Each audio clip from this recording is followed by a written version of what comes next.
100.5. 9:30 minutos.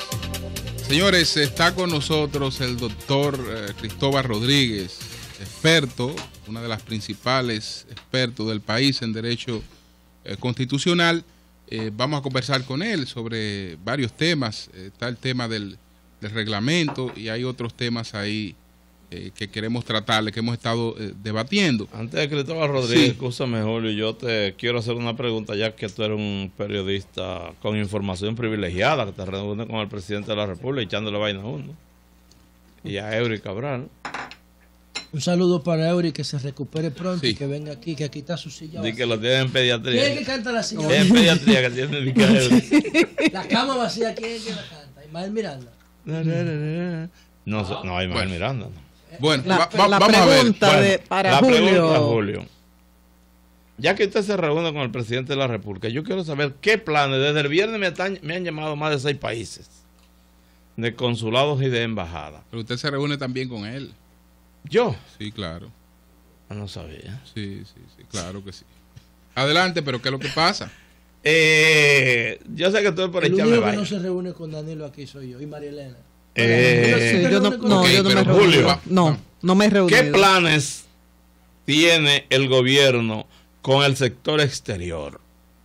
Porque parece que hay que declarar en emergencia y en crisis. O cerrar los consulados, algunos consulados y algunas embajadas. Me están reportando. Dice el periódico El Día, en el día de hoy, que iban a designar a Flavio Darío Espinal como canciller, pero parece que él no está todavía convencido y hablan de la posibilidad de Gustavo Montalvo. De Gustavo Montalvo, que es quien tiene en las manos esas designaciones. Yo quiero saber, mira. Te voy a dar este dato. Mira esto. Me gustaría este esquema. Escúchanos, Cristóbal. Pero vamos entonces con la entrevista con Pero Cristóbal. no dejar la idea por la mitad. No podemos dejarla por la mitad. Es que él le tiene miedo al tema. Iría 2 minuticos. 2 minutos. Sería buen canciller. Montalvo iría a la Cancillería.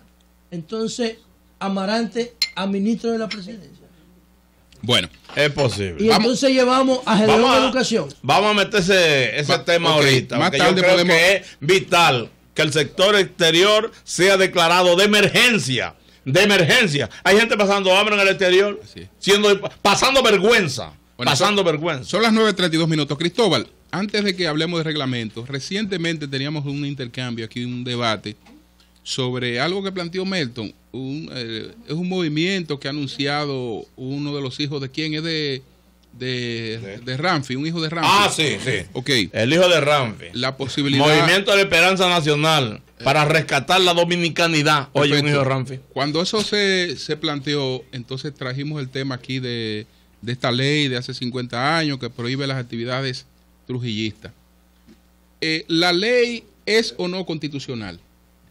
La prohibición de las actividades trujillistas. Oye, Julio, después que yo leí lo que Mira, yo fui abogado del proceso en el que se solicitó el cese de la comercialización del libro de Angelita Trujillo. Okay. Y de hecho la sentencia, digamos, acogió el pedimento de fondo que era la prohibición. Sin embargo, yo pienso que las ideas políticas, de la naturaleza que sean, no pueden estar prohibidas en ninguna sociedad democrática. Es una opinión que tú tienes como especialista en el tema. Claro. Pero la ley dominicana... Hay una ley. La Constitución, hay una ley. La Constitución dice que la libertad de asociación está sujeta a las leyes. Dice la Constitución dominicana. No, hay una ley del año 1961, creo, 62. Hay que modificar esa ley, quitarla, derogarla. Esa ley no resiste un test de constitucionalidad. No, pero yo digo que hay que quitarla. Pero a la luz de la nueva... No, la ley existe. La ley existe. Ahora yo vuelvo y digo, en una sociedad democrática, ninguna idea puede ser proscrita del debate público. Ninguna idea. ¿Y aquí hay democracia en este país? En una sociedad democrática ninguna idea puede estar proscrita. Yo no entiendo la idea clara. O sea, democracia para los ricos. O nos basamos en la Constitución que permite todo tipo de debate o en esa ley de hace cerca de 50 años. O sea, ¿qué es lo que... Yo creo que el fundamento es la Constitución. Y la Constitución postula la libertad de expresión, la libertad de debate, la libertad de deliberación pública. Y lo único que puede sacar del debate público una idea es otra idea que en la deliberación demuestre que tiene más aceptación. Pero es que tiene que haber un momento, Cristóbal, donde choca, porque, por ejemplo, es verdad, existe libertad de expresión, pero eso no me da derecho a yo salir por un micrófono, por una emisora, por una cadena de televisión, diciendo que hay que matar a las personas de religión X. Es otra cosa, porque ya tú estás incitando a un crimen. Hay una cosa, Víctor, no podemos confundir la censura previa, es decir, prohibir que alguien diga tal, con que se puede decir cualquier cosa sin consecuencia. Es decir, usted puede decir de todo sujeto a la consecuencia que de lo que usted diga se deriva. Y si usted se excede en el ejercicio de un derecho, entonces usted tiene que pagar las consecuencias que de eso se derivan. Exacto. Pero lo que a usted no le pueden es privar de decir algo que usted piensa. Ok. Cristóbal, vamos con el tema este de... No, pero espérate, no me lo saque aquí, vamos con este tema. Ok. Como usted dice que debemos guiarnos por la Constitución, nosotros tenemos un embajador que está contra los preceptos constitucionales y religiosos de nuestro país, como es el embajador americano, que dice que su rol, a mí me extrañó mucho eso, que su rol es viene para acá mañana, promover las minorías. Oye, bueno, pero una pregunta que estoy haciendo, ¿o no lo puedo hacer? Viene para acá mañana. Ah, bueno. ¿Tú tienes miedo? No, yo te estoy diciendo que vas a tener la No, tú me lo estás advirtiendo. Yo puedo preguntar. Sí. Continuamos. Entonces, ¿eso no es inconstitucional también? No, que se promueva. Me parece que no. Okay. La Constitución dice que todos somos iguales ante la ley. Todos, sin excepción. ¿Y nuestro precepto cristiano? No, es que el análisis de la Constitución no lo podemos hacer a partir de la cristiandad. Vamos a quitarle Dios, patria y libertad, entonces. Es que la cristiandad es una forma, el cristianismo es una forma de creencia, como hay otras. Entonces no podemos analizar el sistema jurídico a partir de una forma, de un filtro de ver la vida y de ver la fe.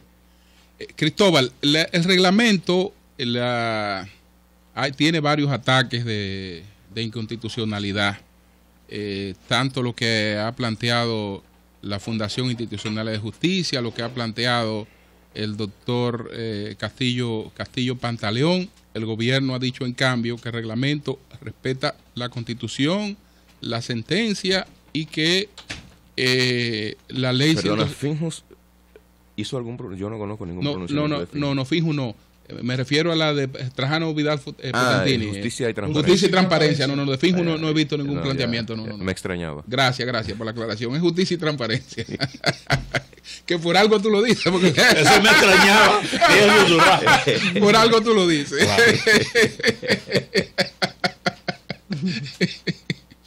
Pero bueno, vamos con el análisis del asunto. Mira, yo creo que los argumentos, digamos que tildan de inconstitucional el reglamento, no han hecho una adecuada lectura ni una adecuada interpretación del mismo a la luz de la Constitución. Uno de los argumentos, por ejemplo, que se ha establecido es que el reglamento vulnera los numerales 7 y 8 del artículo 56 constitucional. El artículo 56 de la Constitución lo que establece son derechos de la familia, derechos.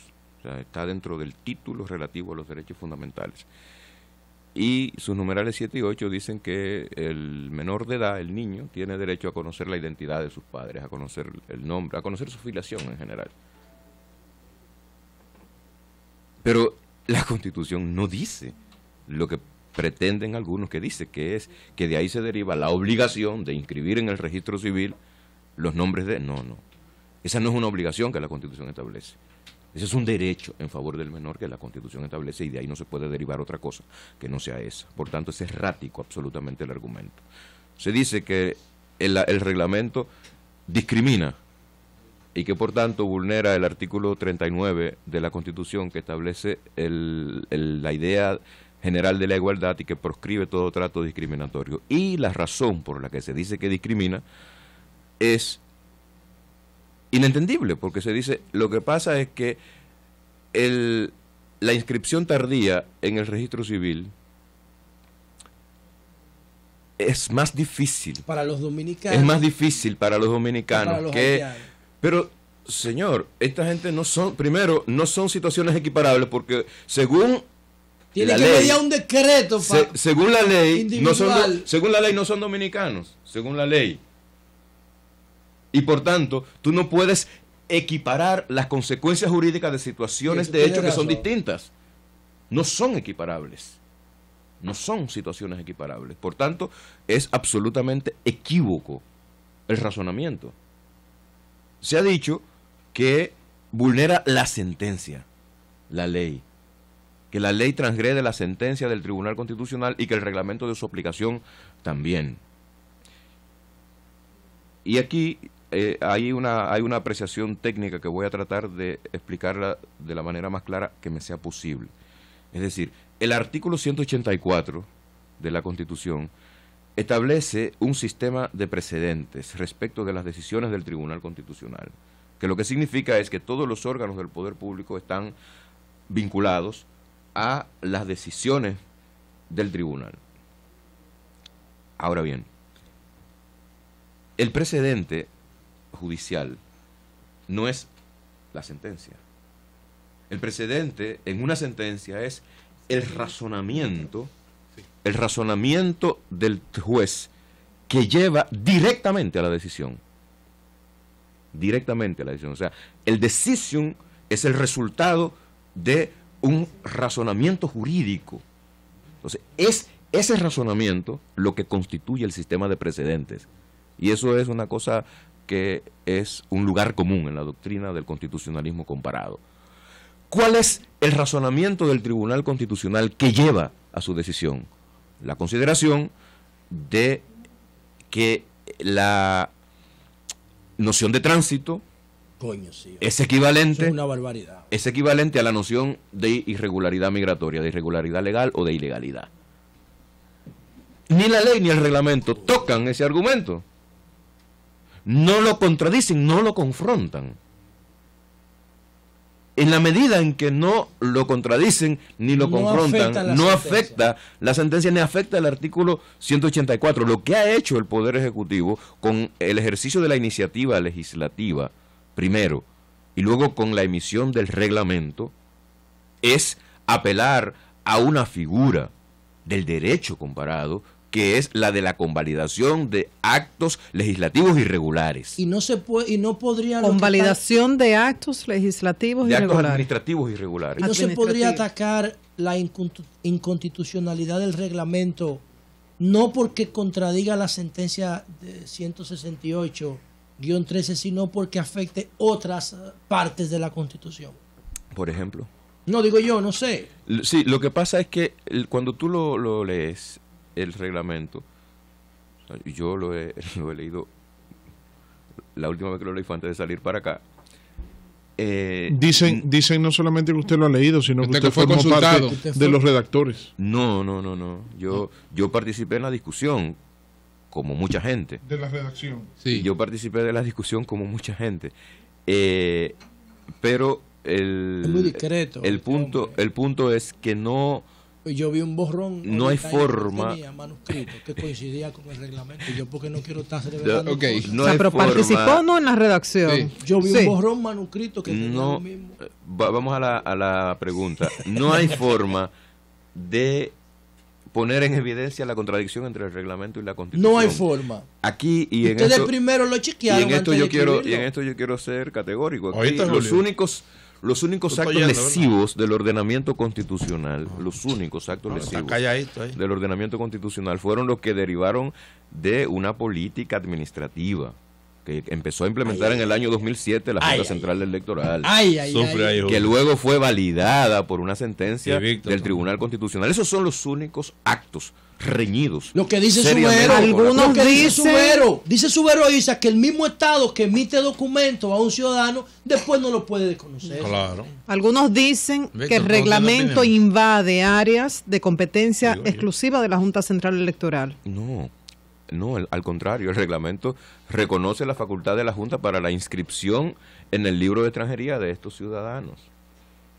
Es una facultad que claro, luego de una apreciación, de una ponderación por parte del Ministerio de Interior y Policía. Es decir, ¿qué es lo que dice el reglamento? La persona que quiera optar 2 años después por un proceso de naturalización, tiene que empezar regularizándose. Aquí no tenemos 20 años diciendo que hay que resolver el tema de la irregularidad migratoria. Sí. Entonces, en el momento en que se pone de manifiesto una voluntad para llevar a cabo un proceso de regularización, no podemos entonces empezar a torpedar el proceso de regularización. Hay una preocupación porque ahora que mismo tiene que ver, entrando haitianos por la frontera dando pollo y gallo a los hay una preocupación que tiene que ver con la posibilidad de asentar, de registrar a personas cuyos padres no han sido debidamente identificados. Que esto posteriormente puede llevar a la figura de la patridia, y la patridia sí obligaría al Estado Dominicano a el otorgamiento de la nacionalidad. ¿Qué es lo que es eso de la patridia? Porque eso es como francés. La patridia. ¿Qué pasaría? Estamos hablando de la gente que carece de una nacionalidad. No tener identidad. Y que todo el mundo debe tener una, y el que no la tenga, el Estado está obligado a otorgársela. Entonces, si una persona, en los casos de las personas que pudieran registrarse sin la identidad de sus padres, estas personas en el futuro podrían quedar en condiciones de apatridia, y esto obliga al Estado Dominicano. Ese es uno de los argumentos, ¿no? No, es que el hecho de que tú te inscribas en un libro de extranjería para iniciar un proceso de regularización no te convierte en apátrida. Es decir, tú tendrías que demostrar que es del hecho de inscribirte en el libro que deriva tu condición de apátrida. Okay. Y eso no es posible. No es posible. O sea, si tú eres apátrida es por otra razón, no porque te inscribas en el libro de extranjería. Porque que yo sepa, la Constitución de Haití no consagra el hecho de optar por un proceso de regularización como una condición para para desconocer tu condición de haitiano. Cristóbal, pero ¿y esto, Cristóbal? Yo no puedo, perdóname. Sí, pero perdóname, José, Cristóbal, ¿y esto? Dice el reglamento que la veracidad de la información es en base al testimonio. El reglamento tiene entonces, ¿cómo yo? Escenarios, Víctor. Sí, pero a lo que me refiero es a esta parte, Cristóbal. Una persona, vamos a poner un ejemplo, una persona es hija de 2 ciudadanos ilegales haitianos que hayan estado en condición ilegal en territorio dominicano.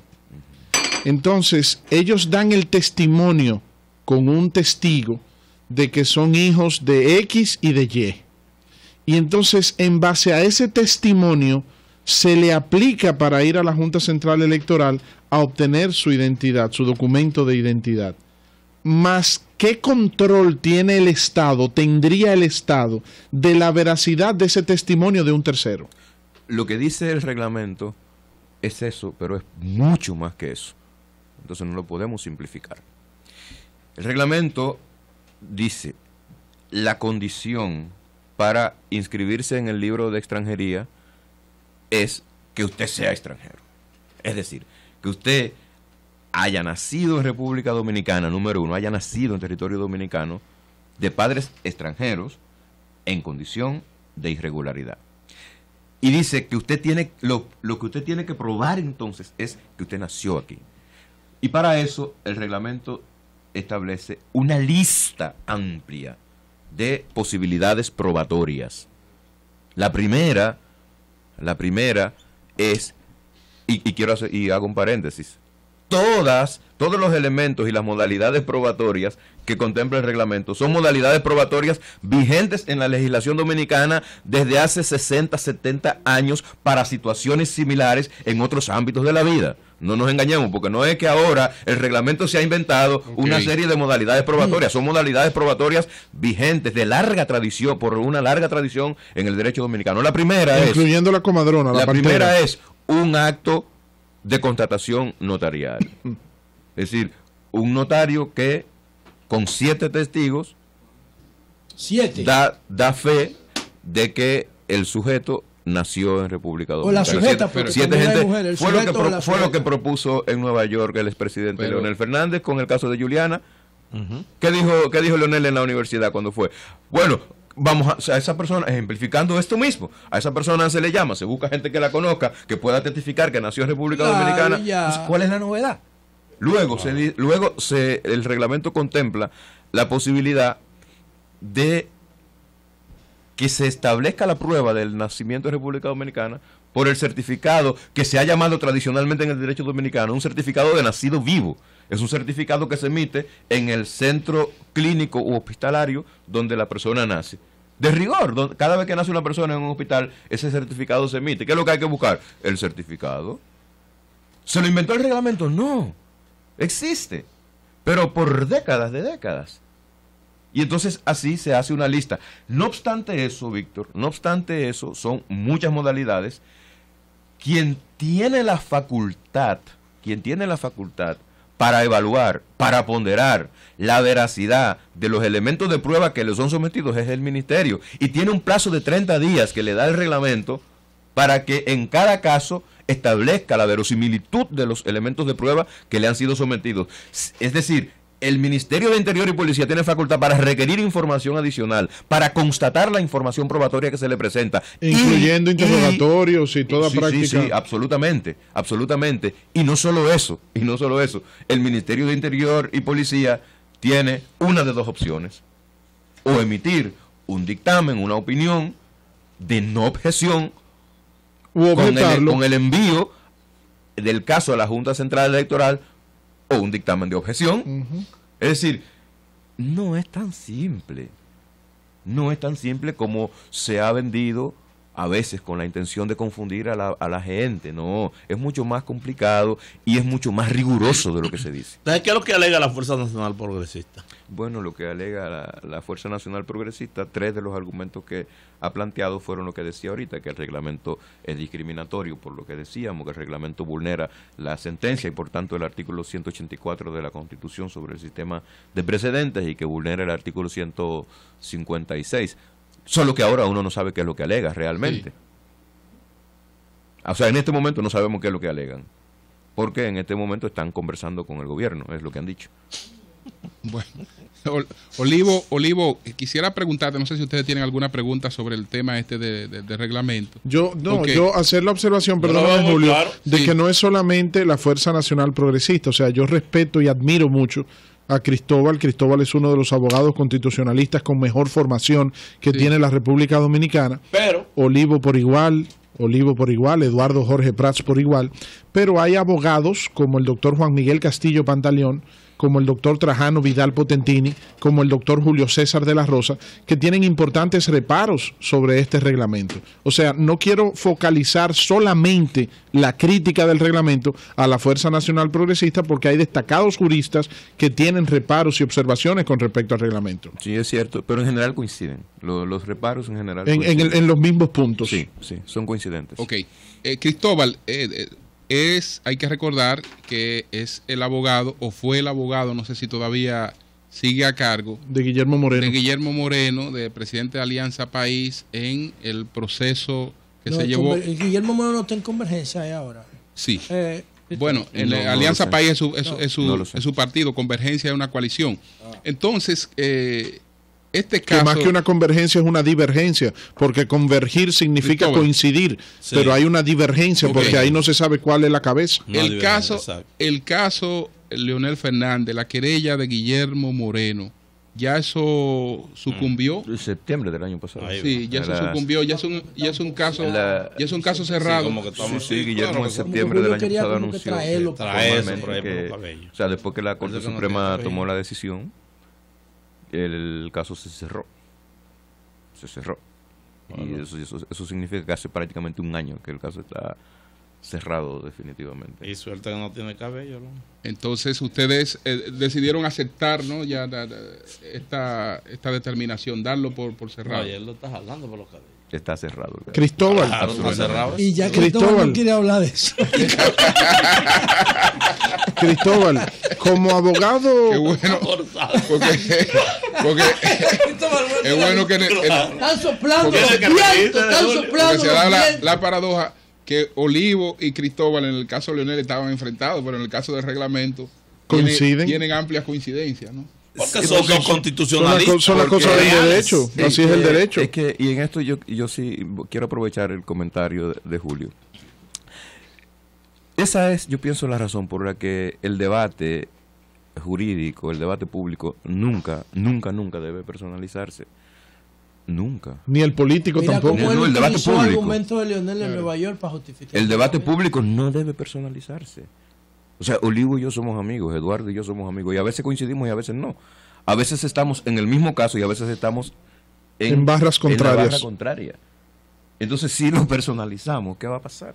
Y Juan Miguel Castillo, lo mismo, Pantaleón. Bueno, yo no tengo la amistad que tengo con Eduardo y con Olivo y con otros colegas, con el doctor Castillo Pantaleón. Los respeto. Creo que tiene argumentos que son razonables, que son discutibles. Creo que está equivocado en este tema. ¿Equivocado? Creo que está equivocado en este tema, Julio. pero son sus argumentos y son argumentos razonables. ¿Cómo no? Una pregunta, Eso, sí. eso, perdón, ocurre en la política, en la actividad comercial. En la política a veces son contrarios, otras veces aliados. En la actividad comercial, dos bancos están compitiendo, pero frente a una demanda ante el Banco Central se unen. O sea que eso es válido para todo. Claro, claro. Cuando la Junta Monetaria, cuando la Superintendencia quiere apretar, los bancos se unen. Cuando Proconsumidor quiere que le manden los contratos para ver las cláusulas abusivas en los contratos de adhesión, bueno, pues se unifican. Claro, Cristóbal, quería preguntarle. Algunos dirigentes políticos allegados al presidente Danilo Medina hablan de un referéndum para modificar la Constitución y permitir la reelección presidencial, que el presidente Danilo Medina pueda optar por una reelección presidencial. Algunos juristas establecen que la figura del referéndum no podría usarse para el tema de la reelección y que bastaría con una asamblea revisora. Y este ha sido tema de debate en algunos círculos jurídicos en cuanto a la interpretación del mandato constitucional en la figura del referéndum. En opinión de Cristóbal Rodríguez, ¿cuál es Y que su... incluso dicen que la reforma habría que llevarla después al referéndum. Mira, yo voy a empezar diciendo con mucha claridad mi parecer sobre el tema. Y mi parecer sobre el tema es que una sociedad no puede vivir en la incertidumbre. Y una sociedad está sometida a la incertidumbre si cada vez que alguien con poder para modificar la Constitución la modifica para adaptarla a su conveniencia, o sea, no, eso no se puede. La idea del derecho en cualquier sociedad mínimamente organizada lo que supone es que las reglas del juego con las que usted llegó al desempeño de una determinada función privada o pública se respetan. ¿Y cuál sería la conveniencia de quién o de qué? ¿De la Porque conveniencia? La conveniencia, porque lo que yo digo en términos políticos, lo de lo constitucional, yo lo veo con cierta reserva. Yo pienso que esa constitución es un copy-paste. No me merece ningún respeto. Pero la respetan, ¿no? no, tengo que respetarla, igual que hay muchas leyes que yo tengo que respetarlas porque yo vivo en un Estado de Derecho, pero en términos filosóficos no me merece respeto porque eso no es un producto del ejercicio Ok, pero ¿cuál es la jurídico inquietud? dominicano. Ahora voy a eso, es una vaina que lo copiaron de otro sitio y Ok. lo pegaron ahí. Ahora, ¿cuál es el beneficio de qué o de quién? Porque lo que yo digo es, políticamente hablando, que Danilo Medina, aquí las instituciones no funcionan y ha demostrado que quiere hacerlo bien, de buena fe, que es un tipo que está comprometido con lo que promete, es un tipo que no tiene un comportamiento antiético. ¿Por qué no hacer un esfuerzo de que él continúe? ¿Cuál es el problema? Ok, vámonos a la parte jurídica entonces. Sí, y lo que yo digo es que si el presidente difícil que si el encontrar un presidente presidente Medina, bueno. si el presidente Medina fue electo en un marco constitucional que dice que la reelección consecutiva Está prohibida. Eso ya es otra cosa. la grandeza del estadista que el presidente Medina es y que lo ha demostrado en este tema cuando ha dicho a mí no me interesa. Claro, eso es correcto. A mí no me interesa. Pero es decir, ¿quién se beneficiaría con eso? Porque él tiene que ver eso como un sacrificio. Pero vamos- si no lo ve como un vamos a dejarlo que sacrificio, concluya entonces no es para un gran que estadista, terminemos. nada. Sí. Tiene que sacrificarse él por la sociedad. tiene que Lo que debió hacer Mandela en tiene que Sudáfrica, cumplir no la lo hizo. Constitución. ¿Eh? Tiene que cumplir la Constitución. Bueno, vamos a cambiar la Constitución. Es decir, que no estarías de acuerdo con una reforma constitucional por coyuntural. No, en absoluto. Esos trajes a la medida que se quieren construir En cada vez que hay absoluto. posibilidades. Yo con esto recuerdo siempre la entrevista que le hizo un periodista del País a Bachelet en el momento cumbre de su La de ahora es popularidad. un traje a la medida. En la el de momento ahora. cumbre de su popularidad. ¿Y por qué con los vientos que soplan en América Latina de modificaciones constitucionales para restaurar la reelección, usted no lo ha intentado. Y ella dijo muy simple, porque a mí me parece inmoral propiciar modificaciones jurídicas para Pero eso es autobeneficio. subjetivo, porque ella lo ve como un beneficio. Gracias. Ella lo ve como un beneficio. Cristóbal Rodríguez, el yo lo doctor veo como un Cristóbal Rodríguez, sacrificio. experto en derecho constitucional, por sus orientaciones que son siempre muy bien recibidas por toda la sociedad. Gracias a ustedes. Gracias, Cristóbal. Cambio y fuera, Mauricio.